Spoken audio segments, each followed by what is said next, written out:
Saludos, bienvenidos. Hoy tenemos el honor de tener en nuestro estudio un joven que ya es alcalde de Villatorres, que además tiene otros cargos que también vamos a conocer, implicado directamente en el mundo político, comprometido con su grupo, con Izquierda Unida, y que, bueno, pues es licenciado por la Universidad de Jaén en Educación Infantil, pero que rápidamente también se forma con un curso de posgrado en Ciencias Políticas y de Administración Local, así como Marketing y Comunicación. Es un chico que en 2015 ocupa ya el escaño como portavoz, diputado portavoz de Izquierda Unida en la Diputación Provincial y se convierte en el diputado más joven de la provincia. Ya saben que estamos en esos 30 años. Bueno, también decirles que a nivel provincial y andaluz tiene pues, un lugar privilegiado, y es que está muy cerca del coordinador andaluz Antonio Maillo, y que en la provincia de Jaén este joven tiene ya un peso específico, por eso que comentábamos al principio, esa vinculación social y política.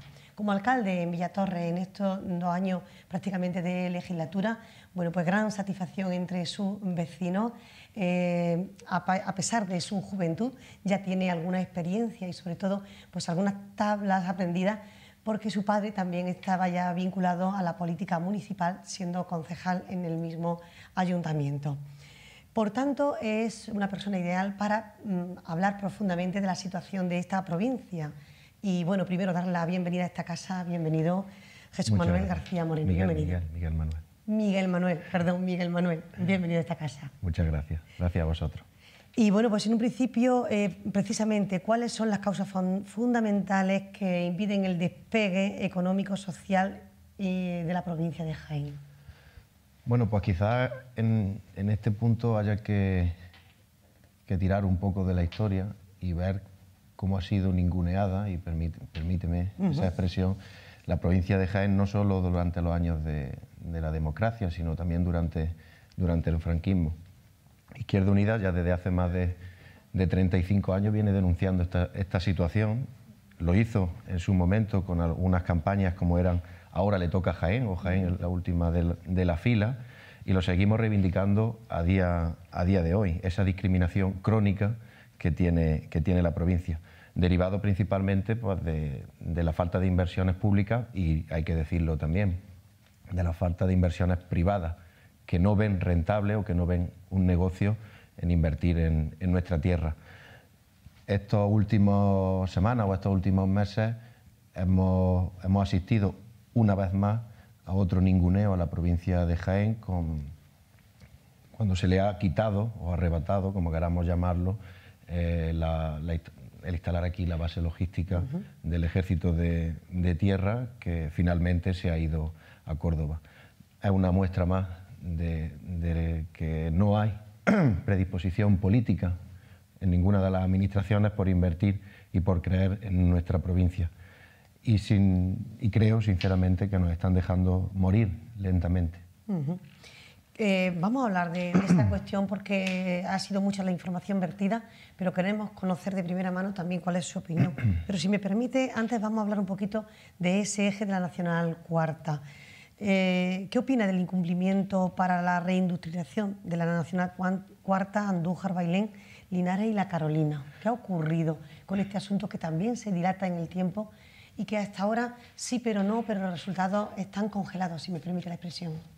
Bueno, siendo generosos podríamos decir que están congelados, ha sido un incumplimiento tras otro, no solo de la Junta de Andalucía, que es quien mayoritariamente tiene que apostar por esto, sino también del Gobierno central. Y mientras se incumple en nuestra provincia, vuelvo a irme al tema de la base logística, vemos como en Córdoba, sin embargo, ya llevan unos años en el que el puerto seco está funcionando. Quiero decir que con los dimes y diretes que se producen entre las distintas administraciones, en algunos casos gobernados por las mismas fuerzas políticas durante muchos años, y hay que señalarlas, como son el Partido Socialista y el Partido Popular, pues vemos que esa reindustrialización de la Nacional Cuarta, que principalmente afecta, si venimos desde Madrid, pues La Carolina, Bailén, Linares y Andújar, pues vemos que no llega. De hecho, sin ir más lejos, la propia consejera de Fomento ha dicho abiertamente que no es una de las prioridades del gobierno andaluz, y lo ha dicho hace poco. Sí. Bien, pues ¿en qué situación están las inversiones previstas en la iniciativa territorial integrada?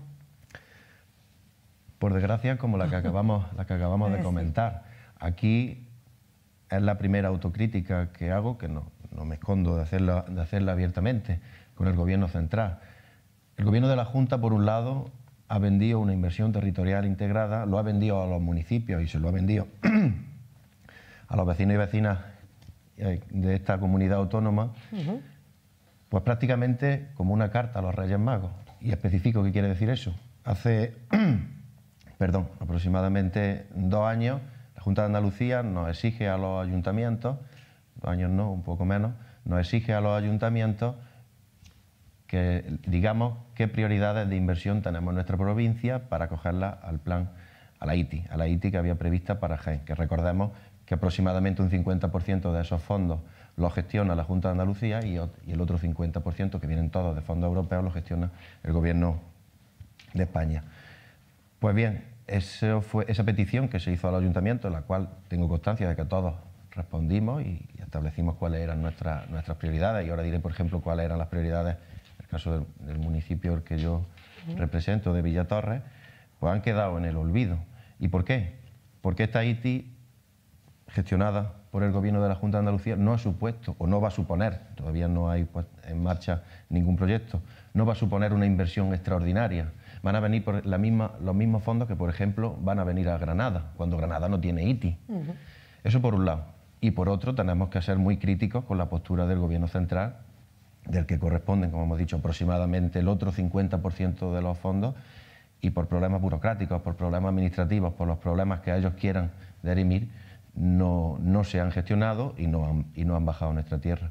¿Qué quiere decir esto? Pues que la gran mayoría de las apuestas que había con cargo a la ITI, lamentablemente, ojalá que no sea así, pero o quedarán en el olvido o se dilatarán durante muchos más años. Si le parece, entramos de lleno en este asunto que tanta información ha vertido en el último tiempo y que, bueno, parece que va a perjudicar seriamente a Jaén. ¿Realmente qué ha pasado para que Jaén se quede sin el centro logístico militar? Bueno, pues si quisiéramos buscar un titular de lo que ha pasado, es una cacicada, sin paliativos ninguno. Aquí la intromisión, porque vamos a llamarlo así, de la vicepresidenta primera del Gobierno, de la señora Carmen Calvo, que recordemos que que es de Córdoba, que es natural de Córdoba, ha hecho, dicho de su boca, que no lo estoy diciendo yo, no me lo estoy inventando, ha provocado que la base vaya allí, a Córdoba, cuando Jaén estaba mucho mejor preparada, el proyecto era mucho más serio.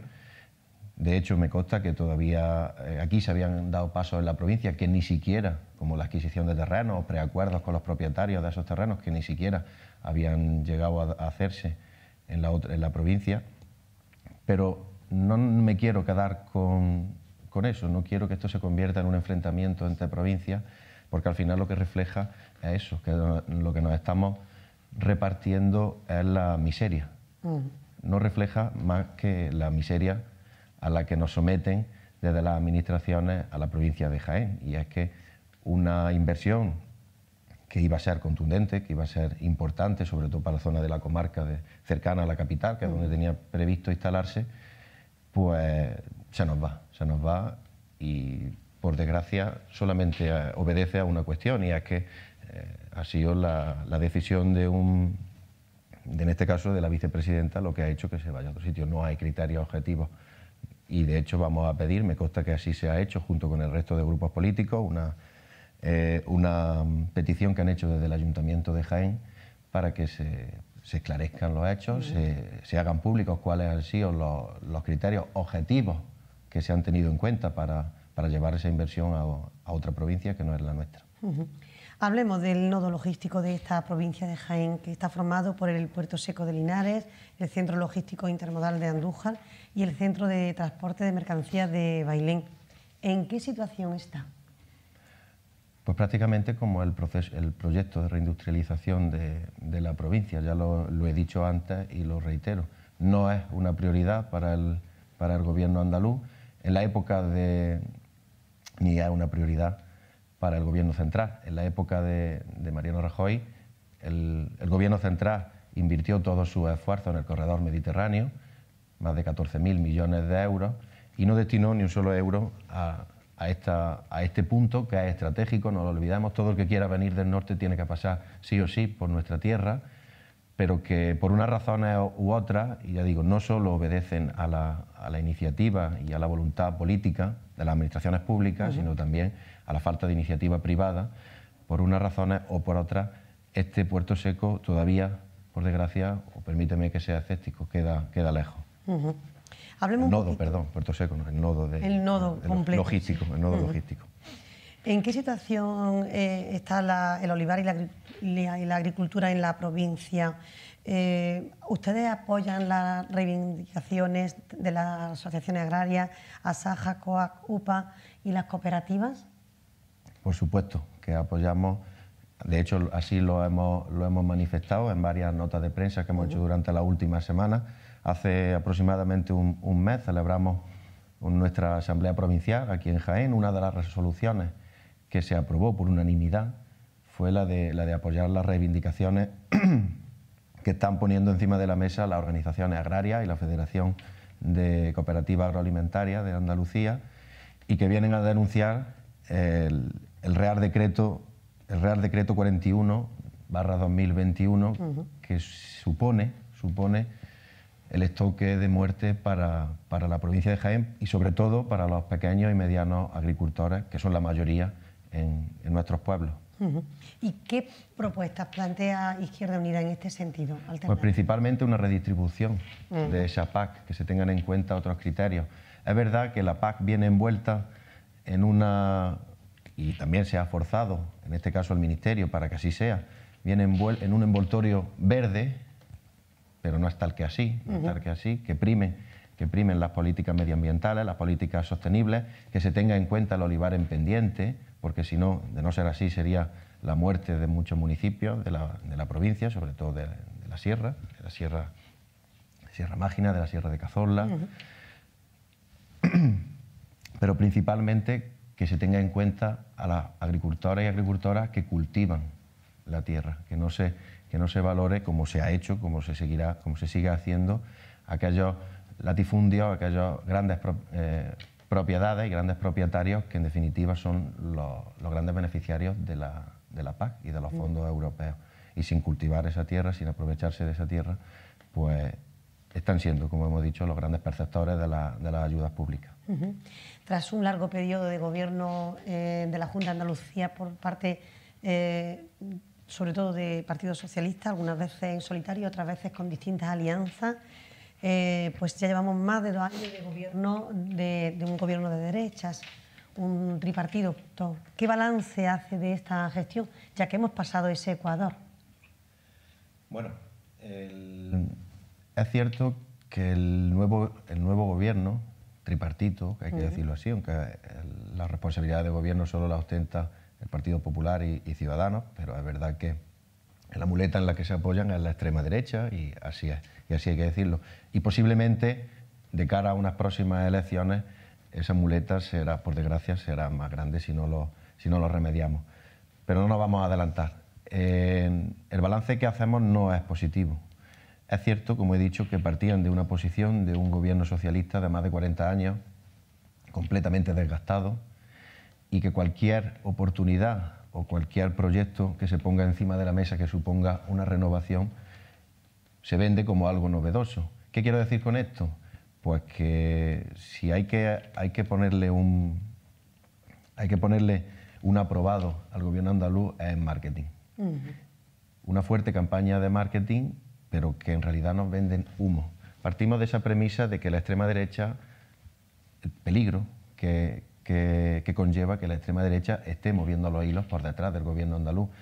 Pero no solo eso, hemos visto durante la pandemia un año duro, y hay que decirlo, hay que intentar ser objetivos. Un año difícil de gestionar desde todas las administraciones, pero hemos visto la fragilidad del sistema, en concreto del sistema andaluz de salud, que no solamente es reprochable, por supuesto, al Partido Popular y a Ciudadanos, sino a todos los años que ellos no han tenido responsabilidad de gobierno. Pero vemos como cada vez se privatizan más los servicios públicos, concretamente la salud, derivando todo tipo de pruebas y todo tipo de diagnósticos a la sanidad privada y, consecuentemente, nutriéndola de fondos públicos para que se puedan... Eso no es la gestión por la que nosotros abogamos, aparte de que encarece mucho el servicio y el dinero que se tiene que invertir, por ejemplo, en la sanidad. En educación, lo denunciamos hace 2 semanas o 3 semanas con el inicio de las matriculaciones de los niños de cara al nuevo curso escolar, que empiece en septiembre, pues se han cerrado, si no recuerdo más de 411 unidades en toda Andalucía. 53 en la provincia de Jaén, cuando lo que pedíamos al principio de curso, que fue un auténtico caos, si no llega a ser por las AMPA, si no llega a ser por los equipos directivos, si no llega a ser por los ayuntamientos que estaban detrás o la mayoría han intentado estar al pie del cañón, como solemos decir, dudo mucho que esa vuelta al cole hubiera sido como se ha desarrollado finalmente. Luego, después, más tarde, nos hemos dado cuenta de que el índice de contagio en los niños es menor, de que son mucho más responsables que muchos de los adultos, también hay que decirlo, y más disciplinados.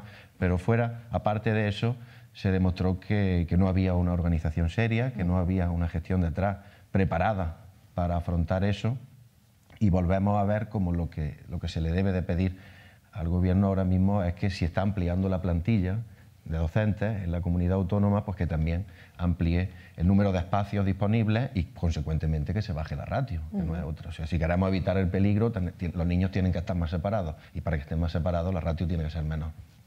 Yo creo que eso lo entiende todo el mundo. Y no se está haciendo así. Vemos como no paran de cerrarse,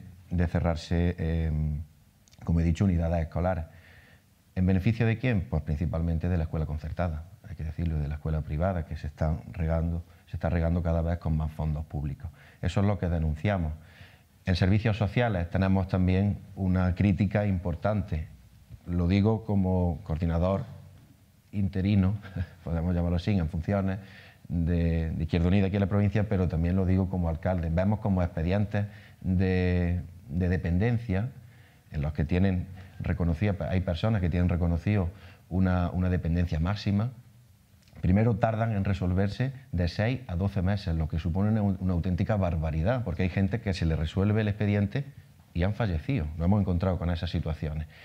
Pero no es eso lo único, sino que se le resuelve el expediente, pero no el grado que le corresponde, con atenciones que algunas veces pues, supone 1 hora al día o media hora al día. ¿Cómo se suple eso? Pues por desgracia con el esfuerzo de los ayuntamientos, que somos los primeros que recibimos la llamada de los vecinos desesperados porque no tienen medios, porque eso, en lo que respecta al funcionamiento de los servicios sociales, pues deja mucho que desear. Y luego también, y esto no es nada más que obra y culpa de Vox, que está dejando de lado, aprovechándose seguramente de la pandemia, pues las políticas públicas en materia de igualdad, que han sufrido un retroceso importante aquí en la provincia, y por ejemplo pues el tema de la memoria democrática, que también está dejado, olvidado. Antes lo estaba, lo denunciábamos en su momento, pero se dieron pasos, pero ahora en esta legislatura en la que estamos, ni siquiera se ha planteado. De igual modo, le pedimos también un balance de este Ecuador, también de gobierno nacional. ¿Cuál es su punto de vista? ¿Qué opina? Bueno, es cierto que no es, perdona que haga esa corrección, no estamos en el Ecuador del gobierno central, porque, falta un poquito. Porque empezaron un año después. El gobierno central se conformó en enero del año 2020 y la pandemia pues nos sacudió 1 mes y medio después, cuando algunos todavía supongo que no se habían ni ubicado en sus respectivas responsabilidades. Eso, lógicamente, y lo he dicho también, con el gobierno autonómico y con cualquier administración, ha condicionado el devenir de las políticas que había encima de la mesa, el devenir también del acuerdo que había firmado entre el Partido Socialista y Unidas Podemos, en el que Izquierda Unida está dentro de la coalición, pero es cierto que se han puesto o se están poniendo en marcha algunas iniciativas, la mayoría sociales, pues principalmente para que salgamos reforzados de esta crisis. Por desgracia tenemos muy reciente aún la crisis que se provocó con la burbuja del ladrillo, y luego la crisis financiera que vino detrás, y también tenemos muy reciente cuáles fueron las políticas de austeridad que se aplicaron, no solo en España, sino en la Unión Europea, como receta para salir de la crisis. Y creemos que no es esa la solución, que queda una crisis más social. ¿Qué es lo que ha puesto en marcha recientemente el gobierno de coalición entre el Partido Socialista y Unidas Podemos? Pues la primera que voy a decir, el ingreso mínimo vital. Y aquí hago un paréntesis. ¿Por qué?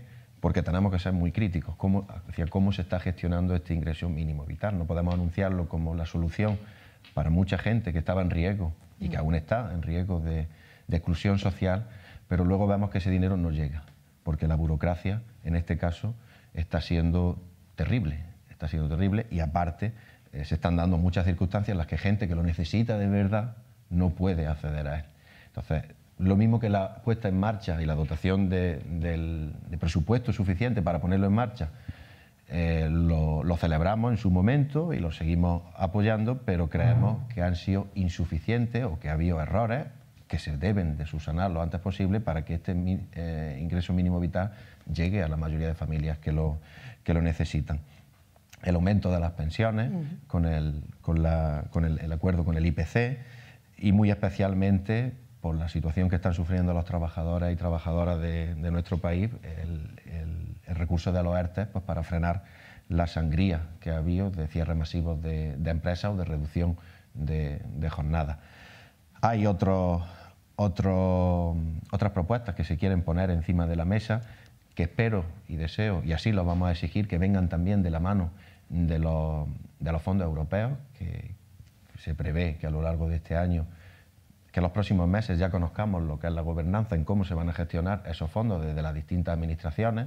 Lo que hemos pedido, por ejemplo, a través de la FEM, es que esos fondos, que los ayuntamientos seamos partícipes de cómo se distribuye ese dinero, sin que eso quiera decir que esto sea cada uno pueda prestar su opinión, habrá algún órgano que lo gestione, pero que los ayuntamientos estén ahí, porque de no ser así, no van a conocer la realidad exacta de cada municipio, la realidad en este caso de la provincia de Jaén, ya sea a través de la Diputación, a través de la FAN o del organismo que consideren, pero que los ayuntamientos participen activamente en la toma de decisiones de cómo repartir esos fondos. Y ahí el Gobierno central tiene mucho que decir. ¿Qué le pedimos al Gobierno central? Pues que sigan poniendo encima de la mesa todas las políticas sociales a las que se llegó a un acuerdo con el Partido Socialista. Ahora tenemos, y esto se ha dado a conocer en los últimos días, y nos dicen, creo que la palabra exacta es que nos dicen cabezones o algo así. Pues personalmente en temas como estos yo me siento orgulloso de ser cabezón, y era referente al problema del alquiler de vivienda. Se dijo que se iban a regular los precios de alquiler, que se iban a intervenir en esos precios para que no sean abusivos. Eso no sucede tanto, por ejemplo, en provincias tan rurales como la nuestra, pero en Madrid o grandes capitales, no hace falta irse a Madrid, vemos como hay gente que necesita un sueldo íntegro para poder vivir, para pagar un alquiler. Y en cualquier contratiempo pues le hace que no sea capaz ni de llegar a fin de mes. La Constitución dice que la vivienda es un derecho básico. No estamos diciendo nada, estamos en este caso siendo más constitucionalistas que cualquiera de los otros grupos que representan el arco parlamentario. Y creemos que ahí hay que incidir. El PSOE ha puesto una propuesta de bonificaciones a los alquileres, que en algunos casos son bastante cuantiosas, pero no es esa. No es esa la solución, porque si no se sigue especulando con el alquiler, se sigue especulando con la vivienda. Entonces, en temas sociales, pues vamos a seguir siendo cabezones, vamos a dejarlo ahí.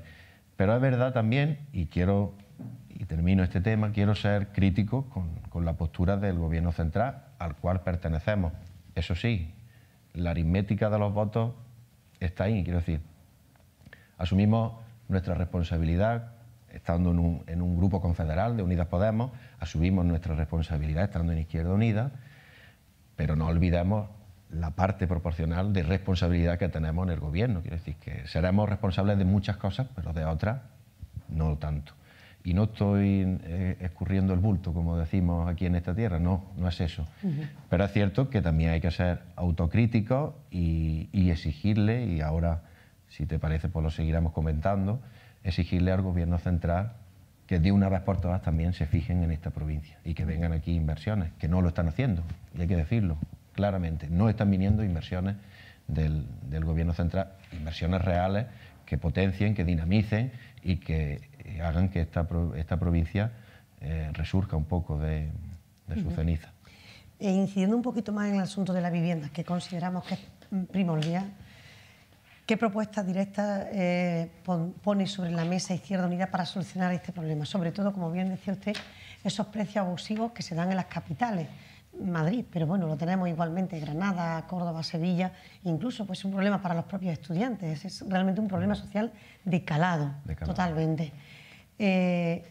¿Sería regular a un precio máximo? ¿Sería hacer algunas estipulaciones, algunos estudios en los que esos precios evidentemente no se pudieran rebasar? Porque además se dan las circunstancias que sobre todo, y encaminados a los jóvenes, necesitan esa vivienda, sobre todo los precios suelen ser altos justamente en los centros de cada... Pero es que da la coincidencia que muchos de ellos están también próximos a esos centros de estudio, a esas universidades, o sea que para los jóvenes en sí es un problema grande, bueno, al igual que cualquier familia que sea destinada, y a no ser que los dos miembros estén trabajando, es imposible pagar 1.000 y algo euros y poder sacar una familia adelante. ¿Cuál sería la solución según ustedes? No creo, somos conscientes de que no hay una solución mágica, pero tenemos, por ejemplo, aquí en la provincia, hago un símil, aunque los matices sean completamente distintos, el problema que hay con el precio del aceite de oliva. Es que si no se interviene, si no se modula, si no hay herramientas para que el precio no esté ni en un mínimo ni en un máximo, no se controla. Obedece a la ley de oferta y la demanda, sin más. No quiero decir que poner en marcha este tipo de políticas sean sencillas, no, todo lo contrario, porque no lo olvidemos, con quién estamos peleándonos. No olvidemos contra quién va dirigida todo ese tipo de políticas, y es pues contra los fondos de inversión principalmente, contra la banca y contra los grandes especuladores. Eso lo hace muy complejo y eso es lo que hace que el PSOE no sea tan cabezón como lo estamos siendo nosotros. También hay que decirlo abiertamente. Pasaría principalmente, como he dicho antes, por dos grandes medidas. Regular el precio de los alquileres y las bonificaciones, que no hay que dejarlas de lado, las bonificaciones a aquellos grupos que sean necesarios, pues por ejemplo, a estudiantes, a gente en riesgo de exclusión social. Los requisitos para cualquier ayuda social en general suelen ser muy similares y en este caso estaríamos hablando de una ayuda social, pero sin perder de vista que la vivienda es un derecho fundamental y que no puede ser objeto, como lo ha sido siempre, de esta especulación. Igualmente, hagamos balance de la provincia. ¿Del gobierno central en la provincia? De la provincia de Jaén, sí, de la situación provincial. Bueno, o el tratamiento del gobierno con esta provincia. Ya lo he dicho, aquí soy muy crítico y nuestra organización lo es, con las consecuencias que tengamos que tener. La postura que nosotros estamos viendo respecto al gobierno central, ya lo he dicho, o las distintas administraciones, es de pasividad y de falta de voluntad de creer en nuestra provincia. Creo que hay 3, 4 líneas básicas que se deben de atajar lo antes posible, y algunas de ellas ya las hemos comentado. Principalmente el tema del olivar, no solo cómo se va a regular la PAC. Ya sabíamos desde hace años que ese reparto que se hacía de la PAC, que se empezó a hacer hace ya más de 2 décadas, iba a ir menguando. ¿Por qué? Por una razón muy simple, y es que hay países, en este caso, que han entrado en la Unión Europea posteriormente, sobre todo países del este, a los cuales quieren, y permíteme la expresión también, su parte del pastel. Tenemos otro condicionante importante que se ha dado este año, y es el Brexit, es la salida de Inglaterra de la Unión Europea, que aportaba gran cantidad de esos fondos. Pero aún así, sabiendo que las limitaciones económicas no son o son mayores a las que había anteriormente, creemos que el reparto debe hacerse de otra manera. Dicho esto, tenemos también que apostar, y aquí hago un llamamiento no solo a las administraciones, sino a la inversión privada. Apostar porque ese valor añadido del aceite de oliva y de todos los subproductos y recursos que da el olivar no se vayan fuera de aquí. Nos dedicamos, resumiéndolo mucho, nos dedicamos a coger nuestra aceituna, a tratar nuestros olivos, coger nuestro aceite desde noviembre hasta el mes de febrero o de marzo y olvidarnos. Digo resumiéndolo mucho, hay muchos más matices, sí, pero se están dando pasos. Por suerte se están dando pasos en ese campo, ya digo, en sacar ese valor añadido que tiene el aceite de oliva, que tiene el olivar y todos los productos que derivan del aceite, porque somos una provincia eminentemente agrícola y eminentemente olivarera. Además de eso, hay que hablar de ferrocarril, en el desmantelamiento que ha sufrido durante los últimos años el ferrocarril. Ya hemos visto, por ejemplo, el famoso dibujo que se suele ver en redes sociales de cuál es el recorrido que hace el AVE para llegar de Madrid a Granada, pasando por Córdoba y olvidando esta provincia, pero no solo el AVE, sino el transporte de mercancías, la media distancia, todo eso ha sido desmantelado de la provincia y creemos que el ferrocarril es un eje vertebrador de cualquier territorio que aporta riqueza y que por desgracia no lo tenemos. Además de eso, pues requerimos que haya inversiones en la industria, como hemos dicho, la reindustrialización principalmente de la Nacional Cuarta, que sería el revulsivo de toda la comarca. Bueno, y sin salir de la provincia, ¿cómo se encuentra la relación actualmente entre Izquierda Unida y PSOE?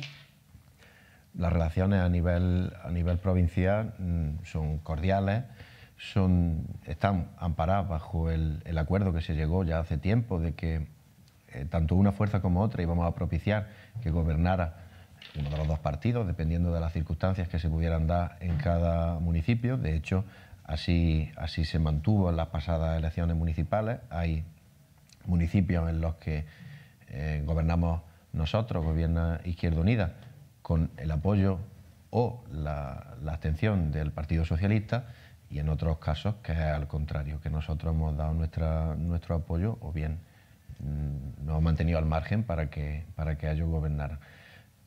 Ha habido algunas discrepancias en algunos municipios que se han solventado pues, como debe de ser, hablando mucho, intentando llegar a acuerdos, que no es otra que nuestra forma de entender esto y entender que si queremos frenar el auge de la derecha y de la extrema derecha debemos de estar ahora pues, más unidos que nunca. Ese fue el mensaje que le transmití al secretario general del Partido Socialista, con el cual me reuní hace una semana aproximadamente, y era también su voluntad, y es que de reforzar los nexos de unión que hay en la provincia pues, para intentar frenar, como he dicho, a esa extrema derecha, sin olvidar una cosa, y es que el Partido Socialista, por desgracia, tiene que responder a muchas cuestiones y a muchas responsabilidades de su gestión en los pueblos, en la Diputación y también en la comunidad autónoma y en el Gobierno central, porque ha habido momentos en los que han ostentado el poder a todos los niveles. Quiero decir que esa responsabilidad está ahí. Siendo críticos con eso, entendemos también que lo último a lo que nos podemos permitir ahora es que en donde podamos sumar no lo hagamos. Eso no debe de estar en la agenda, en nuestra agenda, y espero que no esté en la suya tampoco. Precisamente hablando de la ultraderecha, ustedes son uno de los grupos que más se manifiestan en esta situación en toda España. ¿Cómo ven este asunto? ¿Qué les preocupa realmente? Bueno, aquí, para los que hemos estudiado un poquito, me gustaría hacerlo más, pero hasta ahora no lo he hecho, pero los que hemos estudiado un poquito la historia, por desgracia vemos que en algunos de sus aspectos se repite. Me refiero a la historia en los últimos 100 años. Detrás de una crisis mundial, en este caso provocada especialmente, aunque ya venía de atrás, provocada especialmente por la pandemia del último año, una crisis económica que ha derivado en una crisis social y que va de la mano de una crisis política, que provoca, pues lo que hemos dicho al principio, la desafección de la gente. Que la gente entienda que la política no es válida para resolver sus problemas, que la gente entienda que todos los políticos o todas las personas que tenemos alguna responsabilidad pública somos iguales, la frase de todos los políticos son iguales, cuando claramente no es así, y que la gente entienda que todo el mundo tiene esa responsabilidad. De ese caldo de cultivo, de desafección, de falta de información, de falta de preparación política de la gente, se nutre la extrema derecha.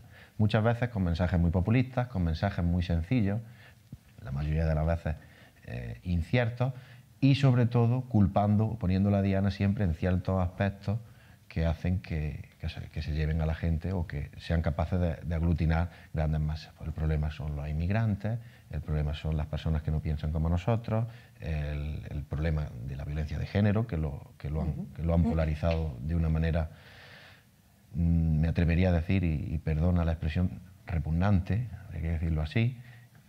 En torno a eso, en torno a ese caldo de cultivo, la extrema derecha es donde pesca, y cuando hay problemas sociales, cuando la gente no llega a fin de mes, no tiene para comer, pues por desgracia se agarra a ese tipo de mensajes y de políticas que son muy peligrosas. Y si volvemos a recordar a la historia reciente, pues sabemos algunos casos en qué han derivado. Ojalá que no sea ese el futuro al que nos enfrentemos. Ante eso, las personas, los demócratas, los que nos consideramos así, y más los que tenemos una ideología de izquierda, yo creo que llegado el momento tenemos una responsabilidad aún mayor, doble, si me lo permite, y es intentar gestionar, quien tenemos esa responsabilidad, intentar gestionar bien los recursos que nos llegan, intentar siempre hacer una buena gestión, que la gente vea que detrás de esa buena gestión hay gente seria, hay gente honesta, hay gente que no promulga esas ideas fascistas, porque hay que decirlo así, son fascistas con lo que implica la palabra, aunque haya gente o haya dirigentes que todavía no sepan lo que significa fascista, como por ejemplo la actual presidenta de la Comunidad de Madrid, que dijo que cuando la llamaran así era porque se situaba en el lado bueno de la historia. Y, en fin, habría que haberle repasado los últimos fascistas en qué lado de la historia lo sitúa la propia historia. Dicho esto, como decía, pues tenemos una responsabilidad aún mayor, y es intentar que la gente vea que la alternativa a todo esto es una política social y una política que haga que los más necesitados, la gente, que todos tengamos derecho a lo más básico. ¿Cómo cree que ha afectado, y si así lo ha sido, la actual pandemia en nuestra vida cotidiana, en esas relaciones sociales, en ese día a día? Bueno, creo que el efecto está siendo importante, y en muchos de los casos, en la mayoría de los casos, es negativo este efecto. No solo porque provocan que la gente, que crezcan los problemas perdón, mentales, problemas de depresiones, de ansiedad, pero no solo eso, sino en la manera de entender, como bien has dicho en tu pregunta, esas relaciones, en cómo nos relacionamos, y sobre todo la gente, que yo creo que somos mayoría, la gente del sur, que tenemos una forma especial de relacionarnos, pues por desgracia ha afectado, y muy seriamente. ¿Esto cambiará? Espero que sí. Espero que una vez que se normalice la situación y estemos todos vacunados y la situación sea lo más normal posible, pues volvamos a recuperar esa normalidad en todos los sentidos.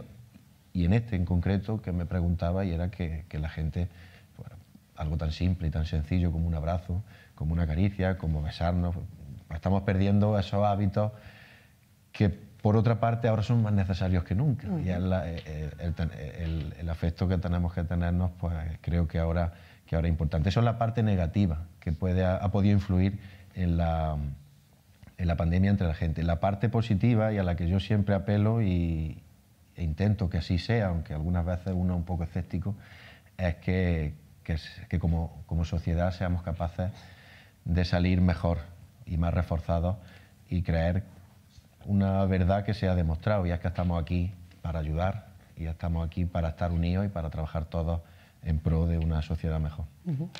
¿Hacia dónde se dirige Izquierda Unida en materia de alianzas tras su 7ª Asamblea Federal? ¿Habrá candidaturas conjuntas con Podemos en las próximas elecciones municipales? Bueno, el devenir de Izquierda Unida espero que siga siendo el mismo que han tenido durante estos últimos 30, 35 años.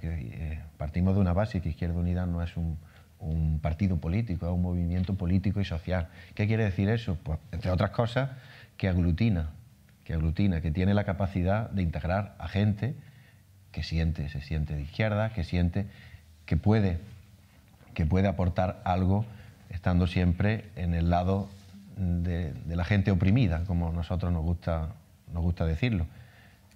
Por lo tanto, esa política de alianza no solo espero que se siga manteniendo, sino que se amplíe en su mayoría, porque lo he dicho antes, estamos aquí para sumar. Y ahora, ante el peligro que tenemos del auge, como he dicho, de la extrema derecha, más aún, tenemos que sumar. Que nuestros socios naturales, permíteme que lo llame así, es Podemos. Bueno, pues sí, en los sitios donde tengamos la oportunidad de ir de la mano, pues lo vamos a hacer con toda la naturalidad del mundo, discutiendo lo que haya que discutir, discrepando lo que haya que discrepar, que es lo sano de esto, quiero decir, pero teniendo en cuenta que en un 90% de las cosas que tenemos en nuestros programas electorales coinciden. No solo nos centremos en la pequeñita parte que no nos separa, sino que nos hace que las cosas las podamos dialogar. Así que a la pregunta de que si vamos a ir en coalición, pues esa es la idea, de que esa unión que se ha llevado a nivel federal pues también baje a los municipios. Como alcalde de Villatorres, ¿cuáles son los problemas que más le preocupan actualmente de su municipio? Pues por suerte o por desgracia, los problemas son comunes a los que tiene la provincia. El empleo, es decir, un problema que tenemos en Villatorres es el empleo, la cantidad de empleo estacional que hay en torno a la aceituna o en torno a ciertas labores que se hacen en el campo. Tenemos que poner en marcha, tenemos que exigirle a las administraciones que pongan en marcha planes de empleo, sobre todo para los municipios pequeños, que estamos viendo como las administraciones públicas han gastado una cantidad ingente de recursos en formar a gente, en tener a las generaciones más formadas de la historia de nuestro país, pero sin embargo vemos como esa gente luego, una vez que se ha invertido en ellos y están formados, no pueden desempeñar sus trabajos ni en su pueblo ni cerca de sus pueblos porque no tienen esas oportunidades. Eso es lo que tenemos que cambiar. Tenemos proyectos a nivel local, obviamente son más modestos, por ejemplo, principalmente dos. La construcción de una residencia para personas mayores que va a generar alrededor de 30 puestos de trabajo y que bueno, pues, le dará oportunidad a alguna familia a que por lo menos estén asentadas allí. Y también estamos detrás de un proyecto muy ilusionante y es la fusión de las dos cooperativas de aceite del pueblo, de Villargordo, que luego hay otra en Torrequebradilla, que también trabajaremos juntos, y eso provocará, pues, o intentamos que provoque, que esa fuerza que generan de estar las dos unidas, pues también sea un revulsivo para la economía municipal. Agradecemos profundamente el tiempo que nos ha dedicado, conocemos un poquito mejor su punto de vista en cuestiones como la actual situación de la provincia, también de Andalucía y por ende de nuestra nación. Bueno, pues ha sido muy claro con asuntos de peso que ahora pues ocupan y preocupan a la mayoría de las personas. Y bueno, pues comenzaba diciéndonos que Jaén ha sido ninguneada, discriminada. Ojalá que esta situación cambie pronto y que en los próximos programas podamos hablar de temas totalmente distintos, incluso de que ciertos proyectos que son vitales para la provincia estén puestos en marcha. Enhorabuena por esa juventud y ese compromiso. Enhorabuena también porque nos consta, lo sabemos de fuentes muy directas, que su pueblo está muy contento con su gestión y bueno, pues ánimo a esa labor social que directamente, a la que directamente usted se ha vinculado, haciéndose partícipe directamente de la vida política de su pueblo, de la provincia, Andalucía y España. Enhorabuena, muchas gracias y hasta la próxima. Muchas gracias a vosotros. Gracias.